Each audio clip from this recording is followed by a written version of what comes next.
Donc ici, nous sommes à l'atelier du département génie mécanique et productique. C'est ici, pendant les 2 années que vous passerez à l'IUT, que vous ferez tous vos TP. Donc TP sur toutes les machines, il y en a de nombreuses. Vous avez toutes les machines traditionnelles, donc tours traditionnelles et fraiseuses traditionnelles. Vous avez aussi des machines à commande numérique, donc pareil, des tours et des fraiseuses à commande numérique. Ce qui diffère, c'est que sur la commande numérique, vous allez écrire un programme qui permettra de produire la pièce, de l'usiner, tandis que sur les machines traditionnelles, vous allez les fabriquer vous-même, les pièces, c'est vous qui allez manier la machine. Nous avons aussi des machines ici peu communes, telles que le jet d'eau, qui découpe la pièce avec un jet d'eau à haute pression, ainsi qu'une découpe laser qui découpe grâce à un laser et qui peut aussi graver la pièce. Nous avons justement utilisé cette machine pour produire notre pièce. Nous sommes passés par plusieurs étapes avec de la conception 2D, de la conception 3D et aussi la production de la pièce.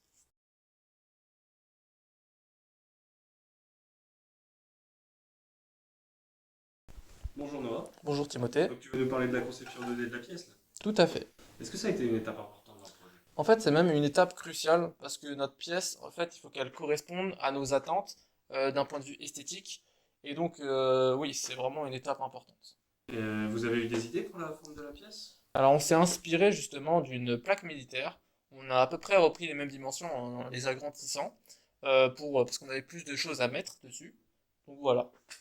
Mais comment ça se fait qu'une étape en 2D soit si importante pour une pièce qui est en 3 dimensions en fait? Eh bien, parce que c'est plus facile, on a juste besoin de prendre une feuille, un stylo, et en quelques secondes, on peut avoir un petit peu un schéma de notre pièce, à quoi elle va ressembler. Donc c'est plus rapide et plus simple. Vous avez fait plusieurs prototypes, vous avez changé des formes, des Alors dimensions. oui, on hésitait beaucoup sur l'arrondi de la pièce, par exemple, sur les diamètres aussi de notre pièce. Par rapport à la 2D, c'est quoi en fait? Il y a des limites. C'est quoi ces limites pour la 2D en fait? Eh ben, les limites, c'est qu'on ne peut pas avoir une perspective de notre pièce, ou alors c'est assez compliqué à les mettre en place, mais on se rend pas vraiment compte. On a besoin, après, d'arriver sur un logiciel 3 dimensions pour vraiment bien comprendre notre pièce, comment elle est, pour, par exemple, la gravure, voilà, pour avoir une perspective.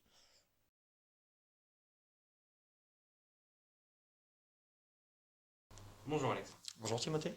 Donc, je discutais justement juste avant avec Noah, il me parlait de l'importance de la 2D, mais est-ce que c'est aussi important la 3D ici? Oui, bien sûr, parce qu'avec la 3D, on peut visualiser la pièce d'une façon bien plus simple et apporter des modifications dans toutes les dimensions, dans toutes les 3 dimensions de la pièce. Et on n'utilise pas de matériaux comparé à la 2D qui vous demande une feuille, un stylo. Ici, on a besoin d'un ordinateur, et c'est à peu près tout. D'accord. On utilise quel logiciel ici pour la 3D? Alors ici, on utilise SolidWorks, c'est un logiciel assez connu, assez facile à prendre en main pour les débutants, par exemple. D'accord, donc il est vraiment si facile à prendre en main? Oui, bien sûr, il suffit de quelques heures pour s'y faire.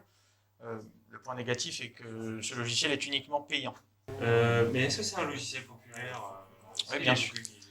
Bien sûr, beaucoup d'entreprises l'utilisent pour créer leurs pièces, pour faire des conceptions. Ce logiciel est principalement utilisé pour la conception et la mécanique, tandis que Blender, un logiciel 3D concurrent, est utilisé pour le domaine artistique.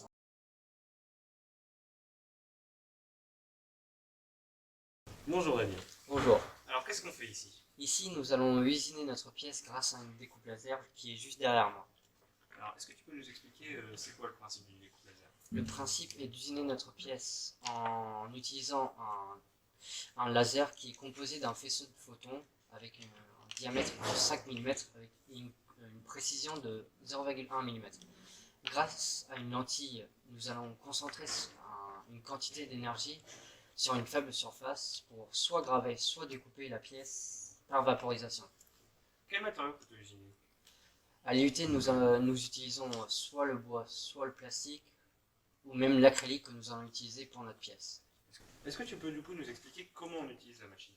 Grâce à SolidWorks, on obtient une forme en 2D de la pièce qu'on utilisera sur le logiciel RDCAM Laserwork sur le PC à côté de nous. Puis on enregistrera les paramètres de coupe et de gravure avant d'effectuer une simulation pour voir si tout fonctionne bien. Et puis ensuite, le laser opérera ce programme tout seul avant d'avoir notre pièce.